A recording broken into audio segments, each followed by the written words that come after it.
जय हिंद दोस्तों, आप सभी का स्वागत है एक बार फिर से आपके अपने यूट्यूब चैनल यूनिक ज्ञान में।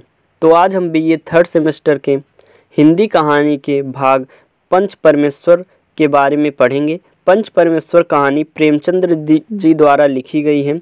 इस कहानी में जुम्मन और अलगू चौधरी की गहरी मित्रता को दिखाया गया कि दोनों में इतनी मित्रता थी कि वह खेती भी साझे में करते थे, कुछ लेन देन भी साझे में करते थे। एक दूसरे पर दोनों को अटल विश्वास था।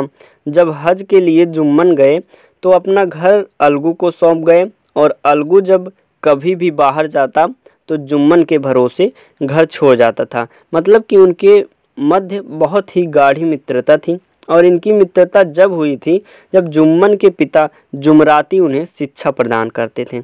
जुम्मन शेख की एक खाला थी, उनके पास थोड़ी सी जायदाद थी परंतु उसका कोई अपना नहीं था। जुम्मन ने खाला को लंबे चौड़े वादे करके खाला से जायदाद अपने नाम लिखवा ली थी। जब तक जायदाद अपने नाम नहीं हुई तब तक वह खाला का बहुत ध्यान रखता था।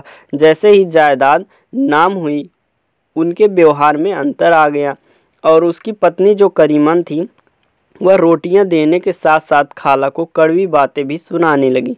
अर्थात जब तक जायदाद उनके नाम नहीं हुई थी तो वह खाला को बहुत चिकनी चुपड़ी बातें करते थे और बहुत ही ख्याल रखते थे। लेकिन जब ही खाला ने उनके नाम ज़मीन की तो उनके व्यवहार में परिवर्तन आ गया। खाला ने कुछ ही दिनों तक तो सहा, पर अब जब पानी सिर के ऊपर आ गया तो उसने जुम्मन से कहा, पर उसकी बात पर जुम्मन ने कुछ नहीं कहा। अंत में एक दिन खाला ने कहा कि बेटा, तुम्हारे साथ मेरा निवाह न होगा, तुम मुझे पैसे दे दिया करो और मैं अलग बनाकर खा लूँगी। जुम्मन ने धृष्टता से उत्तर दिया, क्या रुपए यहाँ फलते हैं? खाला बिगड़ गई। उनके पन्ने ने कहा, पंचायत करने की धमकी दी। और जुम्मन ने तब क्या कहा? जुम्मन ने कहा कि हाँ ज़रूर, पंचायत करा लो, फैसला हो ही जाए आज। मुझे भी रात दिन या खटखट की पसंद नहीं है जो होती है। एक दिन शाम को एक पेड़ के नीचे पंचायत बैठी और पहले से ही जुम्मन शेख ने सारी व्यवस्था कर ली थी और पंच लोगों ने आसन ग्रहण कर लिया। बूढ़ी खाला ने उनसे विनती की, पंचो, आज 3 साल हुए मैंने अपनी सारी जायदाद अपने भांजे जुम्मन के नाम लिख दी है। जुम्मन ने रोटी कपड़ा देना कबूल किया था, इसके साथ साल भर मैंने रो धोकर काट लिया, पर अब सहा नहीं जाता है।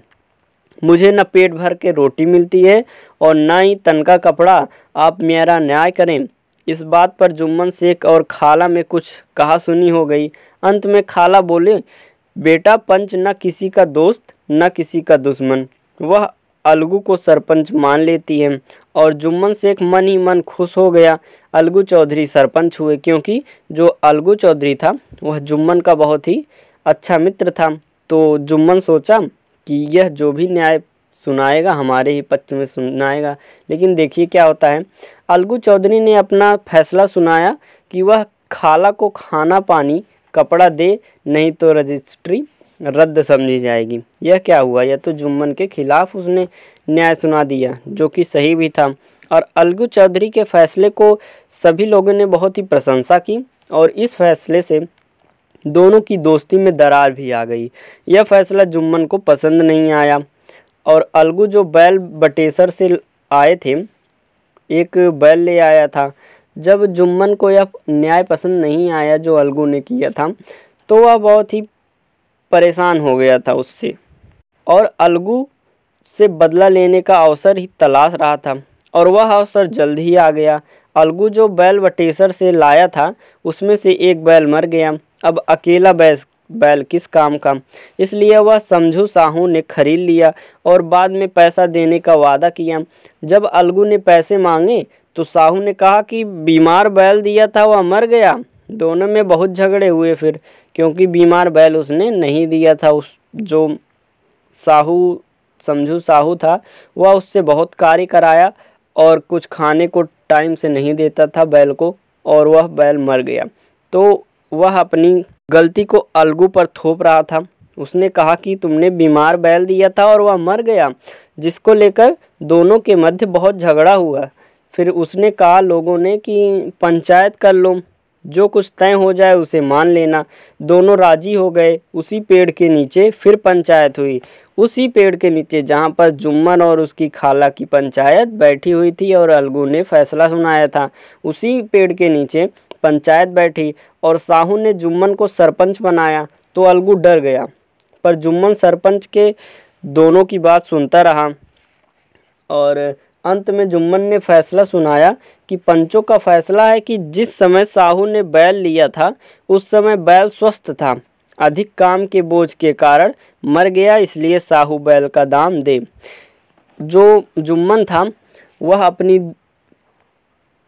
बदला लेने की जो सोच थी उसे वह बदलता है, क्योंकि वह न्याय की कुर्सी पर बैठा था और वह गलत न्याय नहीं किया, उसने सही न्याय किया, अलगू से अपना बदला नहीं लिया।